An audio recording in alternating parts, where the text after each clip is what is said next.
Hello everyone, welcome to my आप सभी का स्वागत है आपके अपने YouTube channel class 12th math with Priya में। हम चैप्टर पढ़ रहे हैं, चैप्टर नंबर 7, जिसका नाम है समाकलन। तो समाकलन की प्रश्नावली 7.1 जो है उसका हमने पूरा हल कर लिया है। आज की क्लास में हम देखने वाले हैं प्रश्नावली 7.2। तो ये जो प्रश्नावली है हमारे पास 7.2, उसको किस तरीके से हल कर सकते हैं और ये किस तरीके से हल की जाएगी उसके बारे में हम देखने वाले हैं। तो हमें यहाँ पे देखना है कि जो प्रश्नावली 7.2 है वो प्रतिस्थापन विधि द्वारा हल की जाएगी। अभी प्रतिस्थापन विधि क्या होती है, यहाँ पे देखिए समाकलन की विधियां। समाकलन की बहुत सारी विधियां होती है जिनसे हम समाकलन निकालते हैं। जैसे कि हमने निरीक्षण विधि पढ़ी थी, उसमें समाकलन निकाला था। तो ऐसे ही हमारे पास बहुत सारी विधि है जिनका हम उपयोग करेंगे और हमें समाकलन मिल जाएगा। तो जो तीन इम्पोर्टेंट हमारे पास विधियां है उनमें पहली है प्रतिस्थापन विधि द्वारा, यानी कि हम प्रतिस्थापन विधि का उपयोग करके समाकलन निकाल सकते हैं। दूसरी विधि है आंशिक भिन्नों द्वारा, आंशिक भिन्नों का उपयोग करके भी हम समाकलन निकाल सकते हैं। और तीसरी है खंड समाकलन द्वारा। तो ये तीनों विधि जो है अगर आपने अच्छे तरीके से तैयार कर ली तो समाकलन जो है वो बहुत आसानी से आपका हो जाएगा। सबसे पहले देखते हैं प्रतिस्थापन विधि। ये प्रतिस्थापन विधि क्या होती है और इससे हम अपने जो क्वेश्चन है उनको किस तरीके से हल करते हैं। यहाँ पे देखिए, अगर आपको समाकलन निकालना है, कोई एक f(x) फलन है और यहाँ पे f' dx लिखा हुआ है। अब ये f(x) क्या है, कोई भी एक फलन हो सकता है, ठीक है। तो f(x) कोई एक फलन है और f' क्या है, f' को हम दिखाते हैं इसका अवकलन। f(x) का अगर हम अवकलन करेंगे तो f' हमें मिलेगा। तो अगर आपको कोई ऐसा प्रश्न दिखता है जिसमें हमें फलन भी दिख रहा है और उसका अवकलन भी हमें दिख रहा है, ठीक है, तो अगर ऐसा दिखता है तो हम इस विधि का प्रयोग करते हैं। क्योंकि जब हमारे पास प्रश्न आएगा, प्रश्न पत्र आएगा, तो उसमें कौन सी विधि लगानी है वो कैसे पता चलेगा। अभी तो हमें पता है, हम प्रश्नावली 7.2 देख रहे हैं तो ये वाली विधि लगेगी। लेकिन जब हमारे पास क्वेश्चन पेपर आएगा उसमें हमें पता करना होगा। उसके लिए हम क्या करेंगे, ये देखेंगे कि हमें फलन दिखना चाहिए और फिर उसका अवकलन भी हमें हमारे प्रश्न में दिखना चाहिए, तब हम इस विधि का उपयोग करेंगे। यहाँ पे देखिए, जो स्टेप 1 होता है यानी कि पहला स्टेप, वो क्या करना होता है, जो भी फलन है उसको t मान लो, ठीक है। जो भी आपका फलन है उसको मानना होता है t। अब t मान के क्या होगा, अगर हम यहाँ पे t मानते हैं उसको तो दोनों ओर अवकलन करेंगे, ठीक है। पहले स्टेप में हम f(x) को क्या मान लेंगे, t, और फिर क्या करेंगे, दोनों ओर अवकलन करेंगे। जब हम दोनों ओर अवकलन करेंगे तो ध्यान से देखिए, इसका अवकलन क्या होगा, ये जो f(x) है इसका अवकलन हमने मान लिया f'(x), ठीक है। और ये जो t है इसका अवकलन होगा dt/dx। तो यहाँ पे इन दोनों का अवकलन हमने किया, इसका हुआ f'(x) और इसका हुआ dt/dx। यहाँ तक ठीक है। अब ये जो f'(x) है, इस dx को हम इसके साथ लिख लेंगे तो f'(x) dx बराबर आ जाएगा dt के। अब यहाँ पे देखिए, ये जो समीकरण 1 है जो कि हमारा प्रश्न दिया हुआ है उसमें इसको हमने क्या मान लिया, t। ये जो f(x) है वो हमने मान लिया t, यानी कि इसकी जगह पे हम क्या रख देंगे, इसकी जगह पे हम t रख देंगे। और ये जो है f'(x) dx, यहाँ से देखिए ये किसके बराबर आ गया, dt के बराबर आ गया। तो इसकी जगह पे हमें क्या रखना होगा, dt रखना होगा, ठीक है। तो इसकी जगह पे t और इसकी जगह पे dt रखना होगा। तो यहाँ पे क्या मिलेगा, स्टेप 3 में समीकरण 1 में हम मान रख देंगे। तो यहाँ पे हमें समाकलन इसकी जगह पे t और इस पूरे के जगह पे क्या लिख देंगे, dt लिख देंगे। अब देखिए, प्रश्न में हमें इसका समाकलन निकालना था और हमने इसको चेंज करके कितना सरल बना लिया। यहाँ पे पहले x और dx थे, यहाँ पे पहले क्या था, x और dx, यानी कि जो हमारा फलन था वो एक x का फलन था और हमें x के सापेक्ष का क्या करना था, समाकलन निकालना था। dx क्या बताता है कि किसके सापेक्ष हम समाकलन निकाल रहे हैं। अब यहाँ पे हमने क्या किया, x की जगह पे f(x) की जगह पे रख दिया t, तो dx क्या हो गया हमारे पास, f'(x) dx हो गया। देखिए यहाँ पे dt क्या हो गया, f'(x) dx हो गया, तो dx जो है वो गायब हो गया और यहाँ पे आ गया हमारे पास dt। तो अब हमें इसका समाकलन करना होगा, जो कि बहुत आसान है। अगर t है तो उसका समाकलन क्या होता है, t स्क्वायर बटा 2, तो इसका t स्क्वायर बटा 2 हो जाएगा और प्लस में आ जाएगा c। जब हमारे पास इसका उत्तर आ जाएगा तो हम फिर से t का मान रख देंगे, जो कि fx था। ठीक है, fx जो है वो t का मान था, पर हम यहाँ पे क्या लिख देंगे, t की जगह पे fx लिख देंगे। तो fx का स्क्वायर और नीचे आ जाएगा हमारे पास बटा में 2 और प्लस में आ जाएगा c।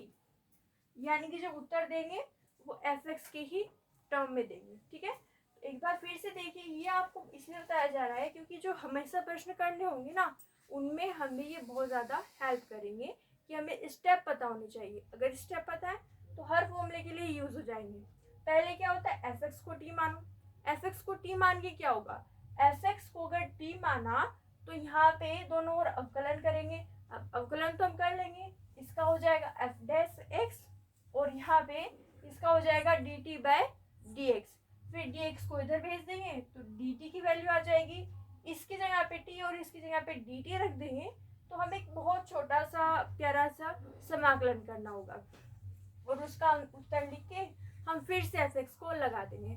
अब इसको क्वेश्चन में किस तरीके से अप्लाई करना है, क्योंकि ये तो हमने बस एक समझने के लिए किया है कि ये दिमाग में फिट हो जाए कि स्टेप क्या है। अब इसको क्वेश्चन में किस तरीके से सॉल्व करेंगे, एक्सरसाइज 7.2 का क्वेश्चन नंबर 1 देखते हैं। तो देखते हैं हमारे पास क्वेश्चन नंबर 1 क्या है। चलिए अब देखते हैं प्रश्न संख्या 1 और उससे हम देखेंगे कि ये जो स्टेप है उनको किस तरीके से यूज करना है। यहाँ पे प्रश्न है कि हमें समाकलन निकालना है 2x बटा 1 प्लस एक्स स्क्वायर का। तो सबसे पहले काम क्या होता है, ये देखना कि कौन सा फलन है और कौन सा उसका अवकलन है।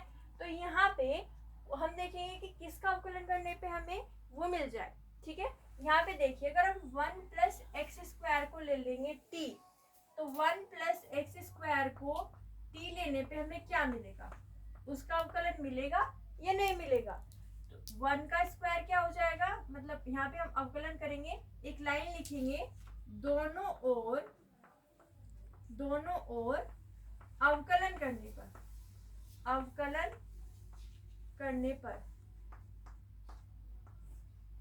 करने पर जब हम दोनों ओर अवकलन करेंगे तो यहाँ पे देखिए, एक क्योंकि एक अचर है तो उसका अवकलन क्या हो जाएगा 0, प्लस यहाँ पे देखिए एक्स स्क्वायर है तो उसका हमें अवकलन निकालना है, तो जो घात है वो आगे आ जाती है यानी कि 2 और उसमें से एक कम हो जाता है यानी कि 2 माइनस 1, तो वो क्या हो जाएगा x की घात 1 यानी कि x, और यहाँ पे आ जाएगा हमारे पास t का अवकलन क्या होता है dt बटा dx, तो ये हो गया dt बटा dx। अब देखिए यहाँ से ये जो 2x है वो हमें यहाँ पे दिख रहा है, यानी कि फलन और उसका अवकलन हमें दिखता है, तो हम इस मेथड को लगाते हैं। कौन सा मेथड, प्रतिस्थापन विधि द्वारा। पहले हमने क्या किया, 1 प्लस एक्स स्क्वायर को t लिया, दोनों ओर अवकलन किया, इसका हो गया 0 और ये हो गया 2x बराबर dt बटा dx। अब हम dt का मान निकालेंगे, तो dt का मान निकालने के लिए dx को इधर ले जाते हैं, तो हमें मिलेगा dx, यहाँ पे आ जाएगा 2x dx बराबर dt, तो 2x dx बराबर क्या आ गया dt आ गया, यानी कि 2x dx, इस पूरे की जगह पे हम क्या लिख देंगे dt लिख देंगे। ठीक है, इस पूरे की जगह पे क्या लिख देंगे dt लिख देंगे। तो यहाँ पे देखिए ये हो जाएगा हमारे पास समाकलन, इसकी जगह पे हमने क्या लिखा dt, इस पूरे की जगह क्या लिखेंगे dt, और नीचे देखिए 1 प्लस एक्स स्क्वायर, इसको हमने क्या मान लिया था स्टार्टिंग से ही t मान लिया था, तो ये हमें मिला इस तरीके से। तो समाकलन का मतलब हम यहाँ पे प्रतिस्थापन विधि का प्रयोग करके अपने समाकलन को किस तरीके से सरल कर रहे हैं। इसका हमें समाकलन निकालना था, प्रतिस्थापन किया तो इसका समाकलन निकालना है। अब इसका समाकलन तो बहुत आसान होता है, 1/t का समाकलन क्या होगा log t होगा, 1/t का समाकलन क्या होता है log t, और प्लस में आ जाएगा समाकलन का अचर। पर यहाँ पे जो t माना है वो रख देंगे, तो 1 प्लस एक्स स्क्वायर बराबर t, ये जो t का मान है वो हम यहाँ पे लिख देंगे तो ये हो जाएगा log t का मान लिख देंगे। तो t का मान कितना है 1 प्लस एक्स स्क्वायर और प्लस में आ जाएगा c। तो ये हो गया हमारे पास इसका उत्तर। एक बार फिर से देखिए कि हमने किस तरीके से स्टेप को लिखा है और स्टेप से हमने प्रश्न को किस तरीके से हल किया है। सबसे पहले हमने क्या किया, ये देखा कि कौन सा फलन है और कौन सा उसका अवकलन है। तो हमें पता चला कि 1 प्लस एक्स स्क्वायर को अगर हम t ले ले तो देखेंगे कि इसका अवकलन क्या होगा। दोनों ओर अवकलन किया, यहाँ पे भी एक लाइन लिखी हुई है, दोनों ओर अवकलन करने पर जिस तरीके से f(x) का अवकलन f' हो गया था, उसी तरीके से इस 1 प्लस एक्स स्क्वायर का अवकलन यहाँ पे 2x मिला। इधर t का जो अवकलन हुआ वो हुआ dt बाय dx। अब dx को इधर ले गए, जो कि हमने इसमें किया था स्टेप 2 में, dx को इधर ले गए थे, तो हमने यहाँ पे भी dx को इधर ले गए। तो यहाँ से 2x dx का मान हमें मिला dt। तो हमने जो हमारे पास अंश में चल रहा है 2x dx, उसकी जगह पे क्या लिख दिया dt। तो ये जो मान है ये पहले वाला यहाँ से और दूसरे वाला यहाँ से, वो हमने समीकरण इसमें रख दिया एक में। चाहे तो आप इसे समीकरण 1 मान सकते हो और यहाँ पे लिख सकते हो समीकरण 1 से चाहे आप इसको इस तरीके से कर सकते हो। आपको मान रखना होता है t का और dt का। तो ये हो गया समाकलन dt बटा t। इसका समाकलन करके हमारे पास जो उत्तर आया, बाद में हमें उसका मान रखना होता है जो हमने t माना था। तो वो हमें मिला log 1 plus x square plus c। ये है आपके पास प्रश्न संख्या 1।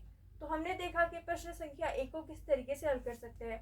अगर आप इसका स्क्रीनशॉट लेना चाहते हैं तो स्क्रीनशॉट ले लीजिए। ओके, तो ये है हमारे पास प्रश्न संख्या 1 और हमने देखा कि प्रतिस्थापन विधि द्वारा हम किस तरीके से हल कर सकते हैं। एक बार फिर से समराइज कर देते हैं। सबसे पहले हमें देखना होता है कि फलन और उसका अवकलन प्रश्न में होना चाहिए। फलन को ले लेते हैं t, फिर क्या करते हैं दोनों ओर अवकलन करते हैं, वहां से dt का मान निकालते हैं। t का मान और dt का मान हमारे पास जो प्रश्न होता है उसमें रख देते हैं और समाकलन निकाल लेते हैं। बाद में जब आंसर आ जाता है उसके बाद में हम वहां से t का मान रख देते हैं। इस तरीके से हम इसको हल करते हैं। अगली क्लास में हम देखेंगे प्रश्नावली 7.2 का प्रश्न संख्या 2। अगर आपको हमारी वीडियो अच्छी लगी है तो लाइक कीजिए, शेयर कीजिए, हमारे चैनल को सब्सक्राइब कीजिए। धन्यवाद।